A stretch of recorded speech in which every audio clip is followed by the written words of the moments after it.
Irmãos amados, vamos abrir a palavra de Deus no livro de Apocalipse. Apocalipse capítulo 1.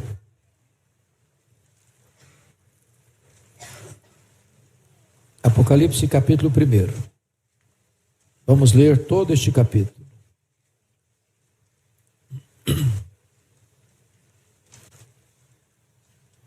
Está escrito o seguinte: revelação de Jesus Cristo, que Deus lhe deu para mostrar aos seus servos as coisas que em breve devem acontecer, e que ele, enviando por intermédio do seu anjo, notificou ao seu servo João, o qual atestou a palavra de Deus e o testemunho de Jesus Cristo quanto a tudo o que viu. Bem-aventurados aqueles que leem e aqueles que ouvem as palavras da profecia e guardam as coisas nela escritas, pois o tempo está próximo.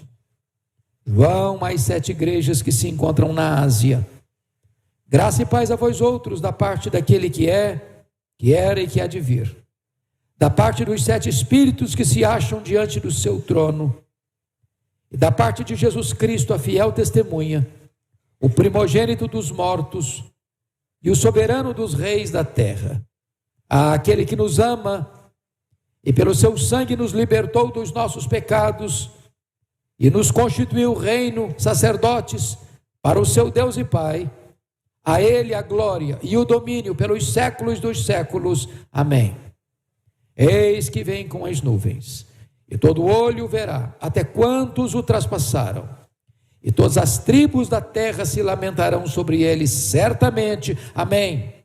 Eu sou o Alfa e o Ômega, diz o Senhor Deus, aquele que é, que era e que há de vir, o Todo-Poderoso.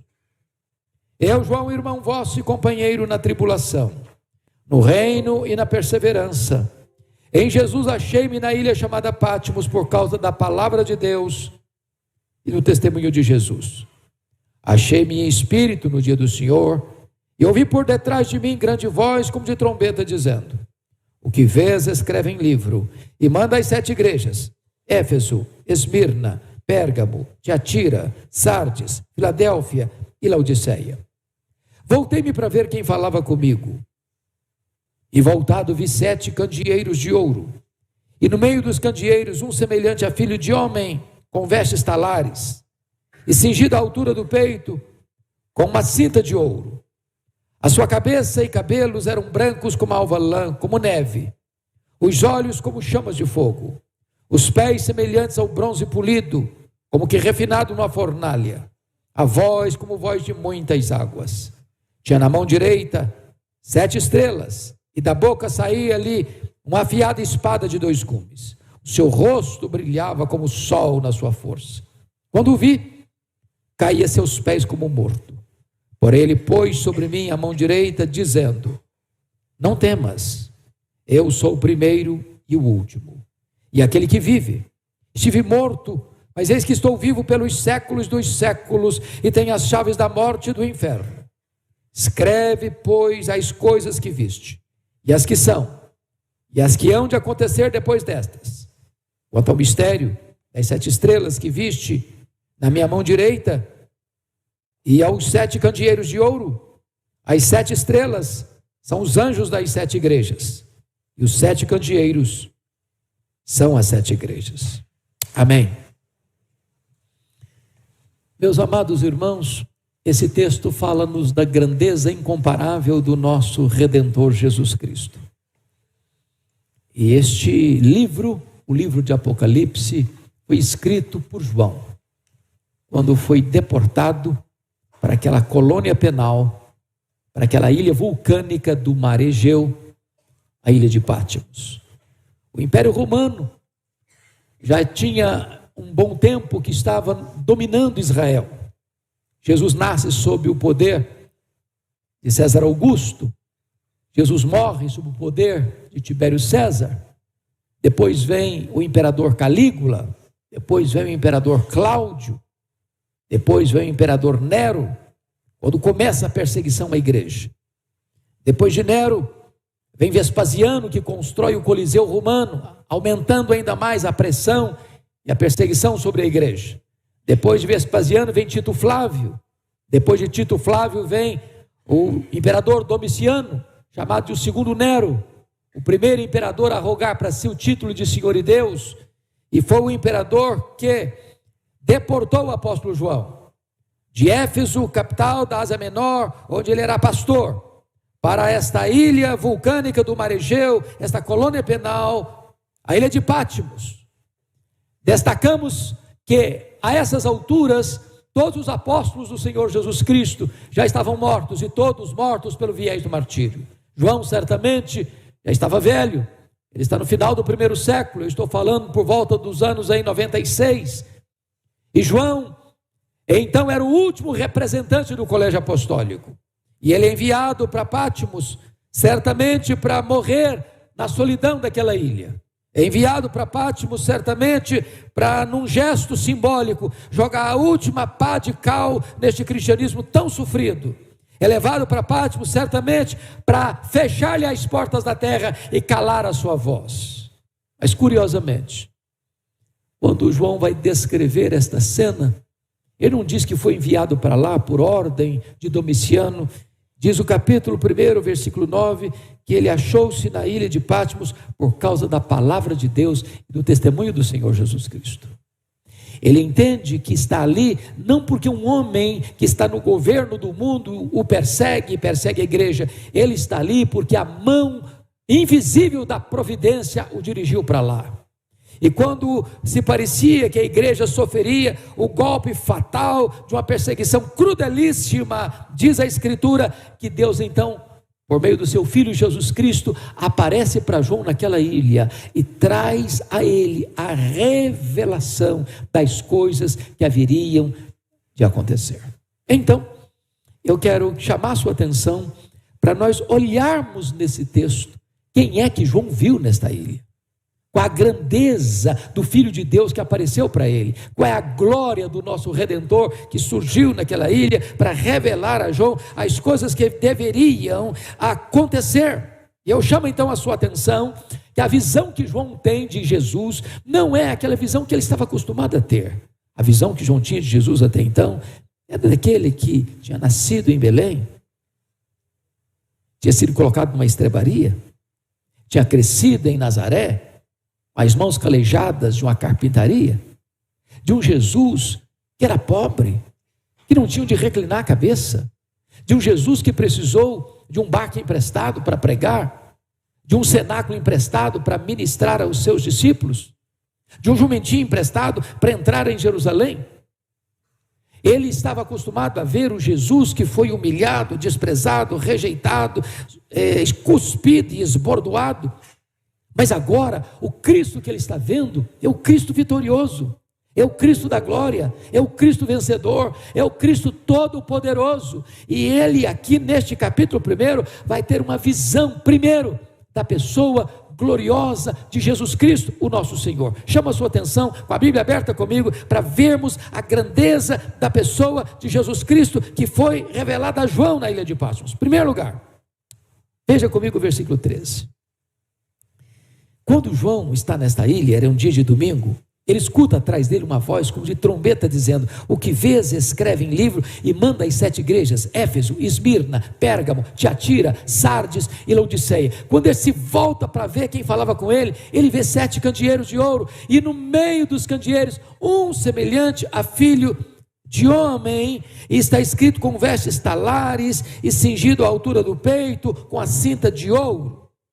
Esta cena descreve as mesmas vestimentas de um sumo sacerdote e de um rei. Em outras palavras, quando João vê Jesus, ele vê Jesus no meio da igreja, ele vê Jesus presente com a igreja, ele vê Jesus ali no meio das igrejas, sondando a igreja, investigando a igreja, exortando a igreja, disciplinando a igreja, encorajando a igreja, fazendo promessas para a igreja. Mas quem é este que ele vê no meio das igrejas?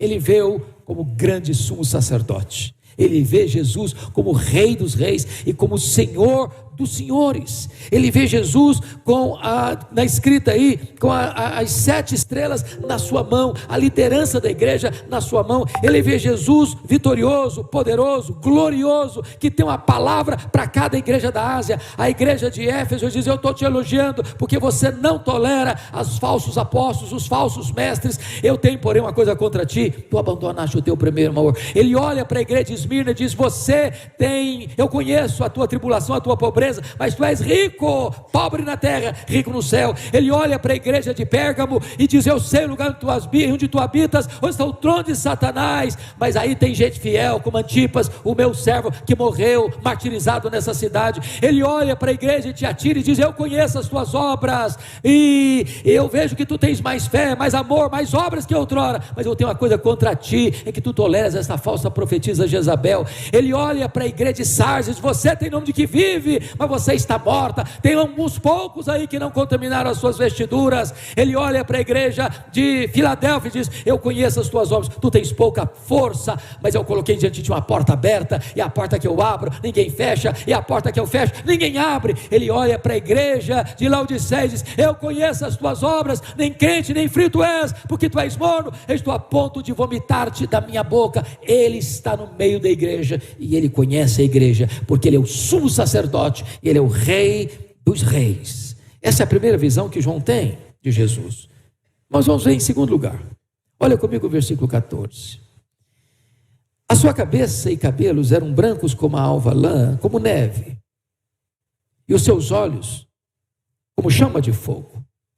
Preste atenção que João está usando um símbolo aí para retratar 2 atributos do Senhor Jesus Cristo. Primeiro, quando fala do cabelo branco como neve, está falando da sua eternidade. Ele é eterno. Ele não começou a existir quando ele nasceu em Belém. Ele chegou a dizer para os judeus: antes que Abraão existisse, eu sou. E João o apresentou como verbo eterno. No princípio era o verbo. Quando tudo teve um começo, ele já existia. Então ele é eterno. Aquele a quem adoramos nesta noite é o eterno Deus, aquele que junto com o Pai desfrutava de glória excelsa e eterna.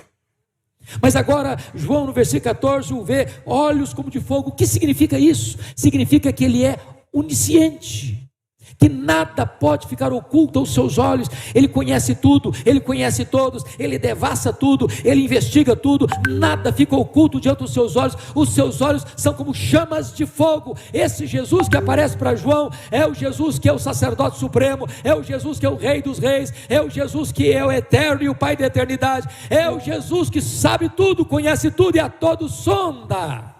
Mas veja ainda mais, confira comigo agora, por gentileza, o versículo 15: os pés semelhantes ao bronze polido, como que refinado numa fornalha, e a voz como voz de muitas águas. O que significa isso? Quando ele diz que os pés são como bronze polido, ele está falando da onipotência de Jesus.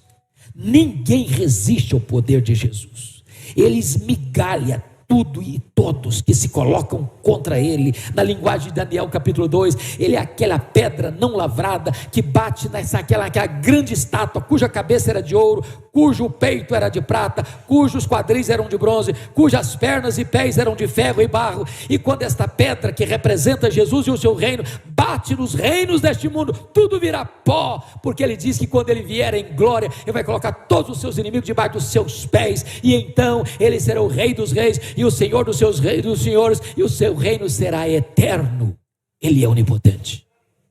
Mas quando diz aí, notem vocês, por gentileza, que a sua voz é como voz de muitas águas, isso significa que ele é irresistível, que ninguém pode contra a sua palavra e a sua voz é poderosa, a sua voz despede chamas de fogo, a sua voz faz tremer o deserto, a sua voz despedaça os cedros do Líbano, a sua voz entra no seu coração, e é a voz poderosa que muda, que transforma, que abre os seus olhos, que tira o tampão dos seus ouvidos, que penetra lá dentro de você e arranca o seu coração de pedra e lhe dá um coração de carne. É essa voz poderosa, é a voz do Evangelho, é a voz da sua palavra. Ele é é onipotente e ele é irresistível. Mas confira comigo o versículo 16 agora. Tinha na mão direita 7 estrelas, da sua boca saía-lhe uma afiada espada de 2 gumes. O seu rosto brilhava como o sol no seu fulgor. Quando diz, amados irmãos, que ele tinha na mão direita 7 estrelas, isso significa que ele é aquele que tem o controle da liderança da sua igreja. Ele é o cabeça da igreja, ele é o pastor da igreja, ele é o dono da igreja, ele é o edificador da igreja, e tudo está no controle dele. Quando diz, notem comigo, versículo 16, e da sua boca saía-lhe uma afiada espada de 2 gumes, quer dizer, isso significa o seguinte: ele é vitorioso, ninguém pode detê-lo, ninguém pode derrotá-lo.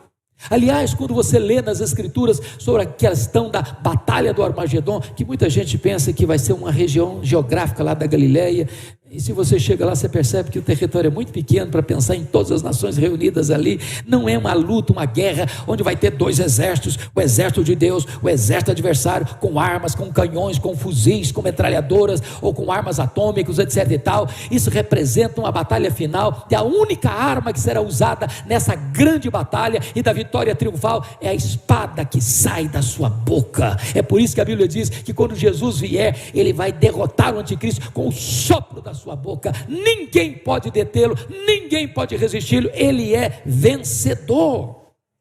Mas notem mais, amados irmãos, quando diz que o seu rosto brilhava como o sol na sua força, quer dizer que Jesus é glorioso, glorioso, tão glorioso que João, aquele que mais tinha intimidade com ele, que era capaz de reclinar a sua cabeça no peito dele, ao vê-lo em toda a sua majestade e glória, caiu como morto aos seus pés.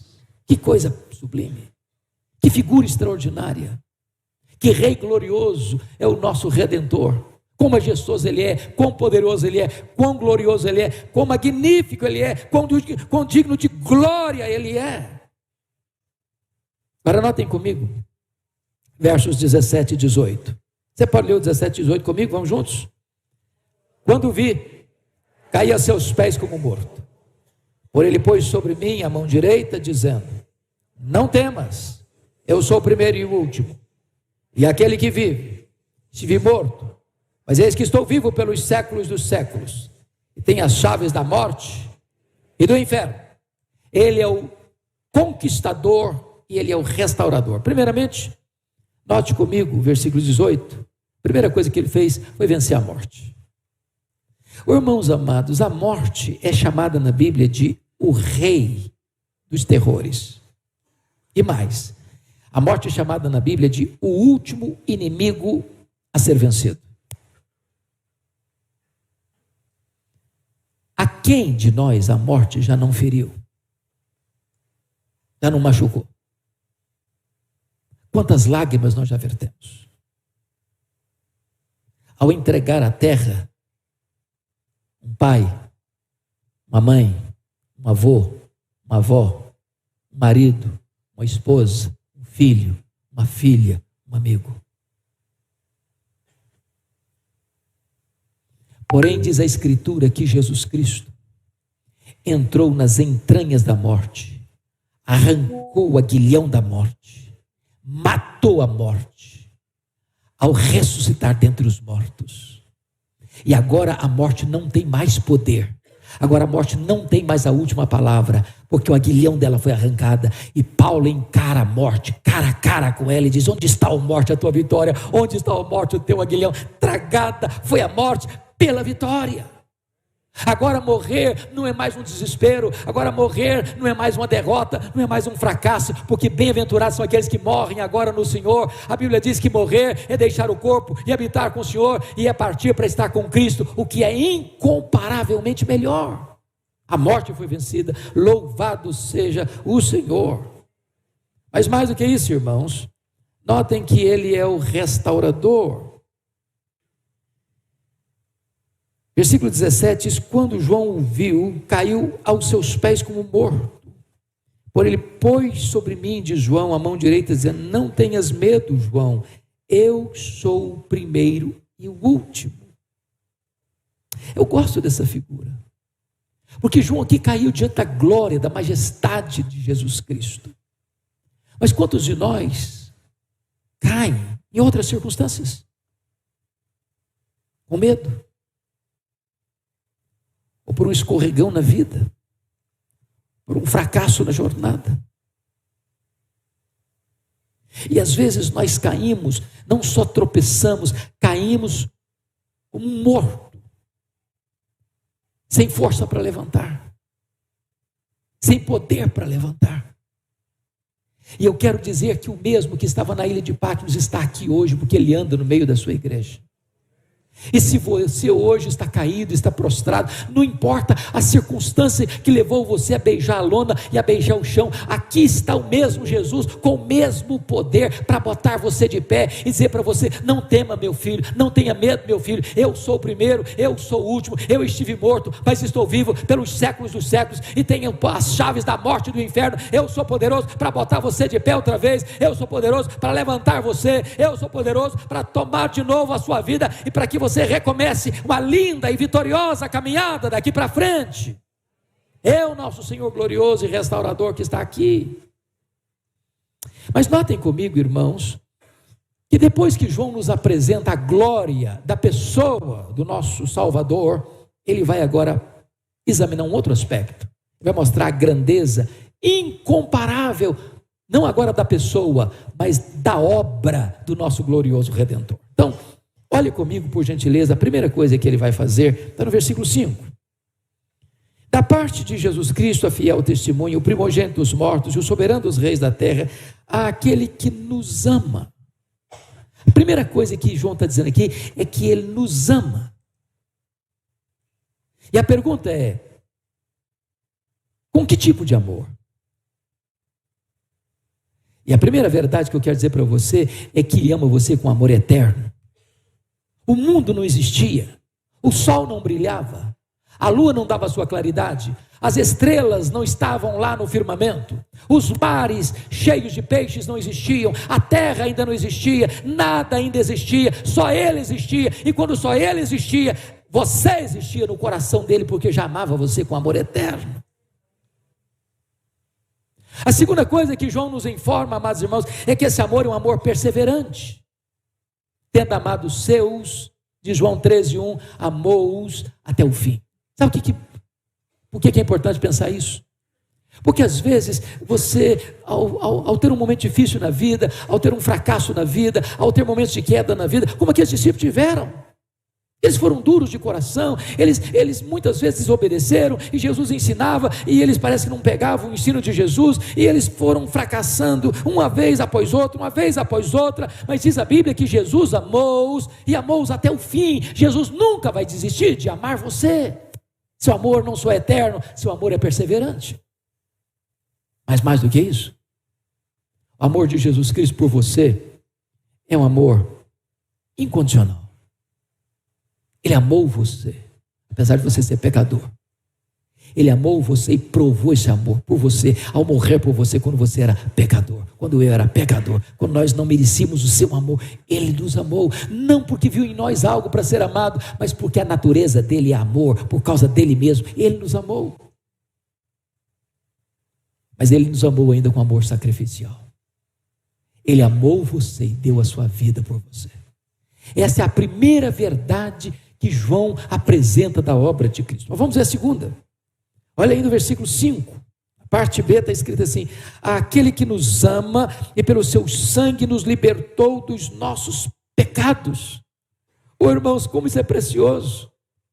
Ele não nos libertou dos nossos pecados pelo seu poder, pelos seus milagres, nem mesmo pelos seus ensinamentos. Ele nos libertou dos nossos pecados pelo seu sangue. Ele morreu pelos nossos pecados. Ele morreu no nosso lugar, ele morreu em nosso favor, ele morreu como nosso substituto, ele morreu como nosso fiador, ele morreu como nosso representante, ele morreu a nossa morte, ele morreu por nós, para que nós pudéssemos viver e viver eternamente.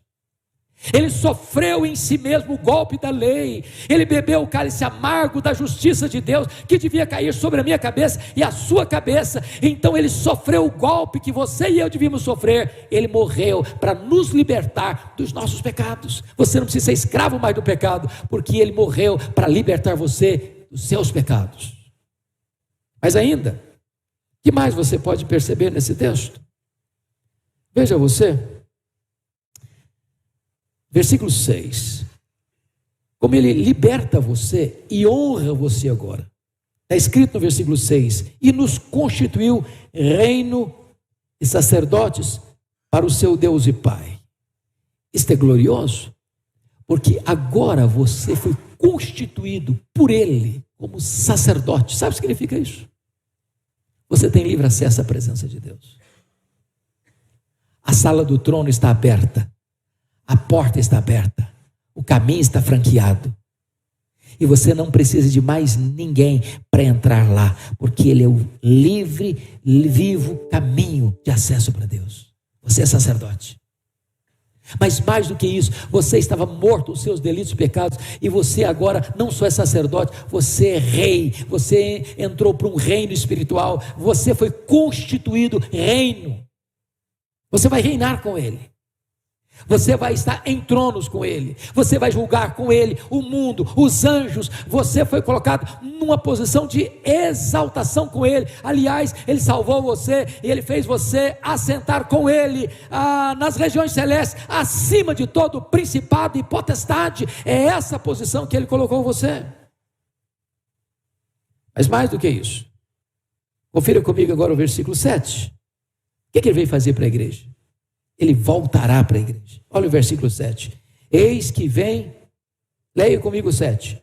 Eis que vem com as nuvens, e todo olho verá, até quantos o traspassaram, e todas as tribos da terra se lamentarão sobre ele, certamente. Amém. Ele voltará para você, pessoalmente, visivelmente, audivelmente, repentinamente, inesperadamente, inescapavelmente, gloriosamente, vitoriosamente, triunfantemente. Ele voltará. Ele voltará. E voltará para buscar a sua igreja. E voltará para que os mortos ressuscitem com um corpo imortal, poderoso, glorioso, espiritual, celestial, semelhante ao corpo da glória do Senhor Jesus. Voltará para que os vivos que estiverem sejam transformados e arrebatados para encontrá-lo nos ares. E assim diz a Bíblia, estaremos para sempre com o Senhor. Louvado seja Deus. Mas agora, amados, eu gostaria que nós olhássemos o último ponto dessa meditação. João aqui nos apresentou a pessoa gloriosa e a obra gloriosa. A pergunta é: que implicação tem isso? Que implicação tem isso para você e para mim hoje? Então vamos ver. Primeiro,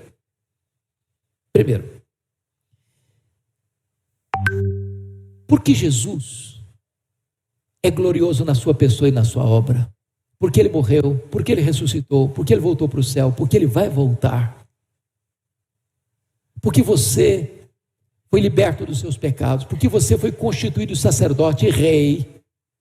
Então, primeiro, você não precisa temer a vida. Olha comigo o versículo 18. Eu sou aquele que vive. Eu estive morto, mas eis que estou vivo pelos séculos dos séculos e tenho as chaves da morte e do inferno. Meus irmãos, isso é importantíssimo. Eu queria chamar sua atenção para isso. Às vezes você na vida passa circunstâncias tão difíceis que você olha, você está encurralado. João estava encurralado. João estava na ilha de Patmos. João estava numa colônia penal. João estava isolado da igreja. João estava completamente ilhado. Todas as portas estavam fechadas para ele. O ponto de vista humano é de temor, é de medo, é de desespero. Parece que o que restava para ele era uma morte na solidão. Parecia que o poder opositor ao evangelho estava ganhando de goleada. Parecia que o inimigo estava prevalecendo em todas as frentes, em todas as áreas. Parecia que a igreja estava acuada e derrotada e fracassada e empobrecida e completamente fragilizada. Quando o homem parecia que estava dominando, quando o diabo parecia que estava ganhando todos os rounds da luta, Deus muda a cena. Deus reverte o quadro. Diz: João, você não precisa temer, você não veio para cá porque Domiciano te jogou aqui, você não veio para cá por um projeto humano, você veio para cá por causa da minha palavra, você veio para cá por causa do meu testemunho, você veio para cá porque eu vou revelar para você o que está para acontecer, eu vou revelar para você que eu estou com as rédeas nas mãos, eu vou revelar para você que o Pai está no trono, eu vou revelar para você que eu tenho o livro da história nas minhas mãos, eu vou revelar para você que a história não está sem rumo, que a história não está à deriva, eu vou mostrar para você que o mal não vai vencer o bem, eu vou mostrar para você que a injustiça não vai ganhar da justiça, eu vou mostrar para você que a mentira não vai ganhar da verdade, eu vou mostrar para você que o diabo não vai ganhar essa luta, eu vou mostrar para você que a vitória é do Cordeiro de Deus e da sua igreja. Você não precisa ter medo de viver, porque eu estou no controle da história. Que verdade bendita, irmãos, que verdade bendita. Segundo lugar, que implicação tem o fato de você saber que Jesus é glorioso, sua obra é perfeita? Segundo lugar, você não precisa ter medo da morte. Olha comigo, versículo 17 e 18. Leia comigo de novo, versos 17 e 18. Vamos juntos. Quando vi, caí a seus pés como morto. Porém, ele pôs sobre mim a mão direita, dizendo: não temas, eu sou o primeiro e o último, e aquele que vive. Estive morto, mas eis que estou vivo pelos séculos dos séculos, e tenho as chaves da morte e do inferno. Sabe o que ele está dizendo? Eu não sou aquele que esteve vivo e está morto. Eu sou aquele que esteve morto e está vivo pelos séculos dos séculos. Eu atravessei por este vale escuro da morte, e eu venci a morte, e eu matei a morte, e eu arranquei o aguilhão da morte. A partir de agora, João, ninguém mais precisa ter medo de morrer, porque eu sou a ressurreição e a vida. Aquele que crê em mim não morrerá eternamente, passou da morte para a vida. Oh, irmãos amados, que verdade preciosa e bendita é esta. Ele é o primogênito dos mortos, ele é o primeiro da fila. A morte não tem mais a última palavra. Sabe o que vai acontecer com a morte? Jesus matou a morte, e a morte morreu para nunca ressuscitar, porque Jesus vai pegar a morte, o último inimigo a ser vencido, e vai lançar a morte no lago de fogo. E aqueles que entrarão na glória nunca mais saberão o que é morte, porque a morte não mais existirá. Você não precisa ter medo da morte mais. Terceiro lugar, quais são as implicações? Você não precisa ter medo da vida, você não precisa ter medo da morte. Terceiro lugar, você não precisa ter medo do futuro desconhecido. Olha comigo o versículo 1. Revelação de Jesus Cristo, que Deus lhe deu para mostrar aos seus servos as coisas que em breve, repetem comigo, o que vai acontecer? As coisas que em breve devem acontecer. Bom, acho que qualquer pessoa minimamente entendida da língua portuguesa sabe que este verbo devem acontecer não é que talvez aconteça, nem que podem acontecer, mas que devem acontecer. Se alguma coisa deve acontecer, qual a conclusão que você chega? Que o futuro está nas mãos de quem? Desse que está dizendo, deve acontecer. Não pode acontecer apenas, deve acontecer, vai acontecer. Ninguém pode impedir que aconteça. Por que João está dizendo isso? Ele está escrevendo para uma igreja que está sendo massacrada, para uma igreja que está sendo perseguida, para crentes que estão sendo crucificados, para crentes que estão sendo queimados vivos, para crentes que estão sendo jogados nas arenas para serem mordidos e estraçalhados pelas feras. Ele está dizendo para a gente que está passando momentos de agrura. Ele está dizendo o seguinte: olha, não precisam temer, o futuro está nas mãos de Jesus, o livro da história está nas mãos de Jesus. Ele venceu para abrir o livro, desatar os seus selos. Então o futuro desconhecido não é acaso, não é apenas a ação do mal. Jesus é quem está no controle. controle, é Ele quem está no controle, é Ele quem está levando a história para uma consumação final, e nessa consumação final, a vitória de Cristo e da sua igreja. Você não precisa ter medo do amanhã, você não precisa ter medo do futuro. Mas finalmente, eu termino aqui. Você não precisa ter medo da vida, você não precisa ter medo da morte, você não precisa ter medo do desconhecido. Em último lugar, você não precisa ter medo da eternidade. Olha o versículo 18 comigo. E aquele que vive, eu estive morto, mas eis que estou vivo, até quando? Pelos séculos dos séculos. Lá na eternidade, vastíssima e insondável, Ele estará conosco. Quando os séculos, quando os milênios rolarem pelas dobras do futuro, quando nós mergulharmos nessa imensidão insondável da eternidade, Ele, Jesus, estará lá. Estará lá conosco. Você não precisa ter medo. Sua eternidade não vai ser do desconhecido, não vai ser de tormento, vai ser de gozo inefável. Você estará lá com Ele, sem lágrima, sem pranto, sem dor, sem luto. Você estará lá com Ele, não numa rotina enfadonha, mas você desfrutará da presença dEle, da comunhão com Ele, fruindo a glória dEle, reinando com Ele, desfrutando das venturas, da bem-aventurança eterna, servindo a Ele pelos séculos dos séculos dos séculos dos séculos. Você não precisa ter medo da eternidade. Ele será o centro desta eternidade. E eu quero concluir dizendo o seguinte: quando João viu o glorioso Salvador na sua glória e majestade, ele caiu aos seus pés. A pergunta é esta: e você? O que tem feito diante deste glorioso Redentor? Você tem se curvado também aos seus pés? Você tem se rendido a Ele? Você tem ficado extasiado com a glória dEle? Você tem experimentado o poder da sua mão sobre você, dizendo: meu filho, você não precisa ficar com medo, eu sou o primeiro e o último. Eu estive morto, mas estou vivo pelos séculos dos séculos. Eu tenho nas mãos as chaves da morte e do inferno. Descansa o seu coração. Confie em mim. Eu estou no controle. Curva sua fronte, por favor. Nós vamos orar.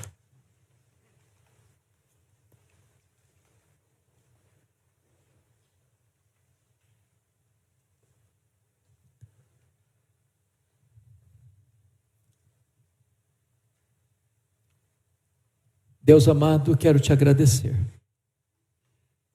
pela tua palavra que traz para nós um descortínio da pessoa e da obra do nosso glorioso Redentor. Eu quero te agradecer porque aprouve a ti que todos nós aqui estivéssemos nesta noite. Eu quero te agradecer porque, muito embora este mundo está sem esperança, e as pessoas estão se drogando, se rendendo à bebedeira, à prostituição, às ideologias nocivas, aos desvarios da vida, porque não conhecem a beleza da tua pessoa e a grandeza da tua obra. Mas nós, por tua graça e bondade, estamos aqui, alcançados por esta mensagem, de que tu nos amas, de que tu verteste o teu sangue para nos libertar dos nossos pecados, de que fomos constituídos sacerdotes e reis, e de que a nossa vida não está à deriva, e que não precisamos ter medo nem da vida, nem da morte, nem do desconhecido, nem do amanhã, nem da eternidade. Meu Deus, fortalece-nos nesta noite. Aqueles que estão caídos e prostrados, levanta-os nesta noite. E permita, meu Deus, que esta igreja, como agência do teu reino, nessa cidade, nessa nação e no mundo, se levante com ousadia, com graça, com urgência, com senso de urgência e no poder do Espírito Santo, para levar esta mensagem aos mais longínquos rincões do mundo. Oh, meu Deus, bendito é o teu nome, por este evangelho tão precioso que nos alcançou. Nós te damos toda a honra, toda a glória e todo o louvor, agora e pelos séculos eternos. Aleluia. Amém.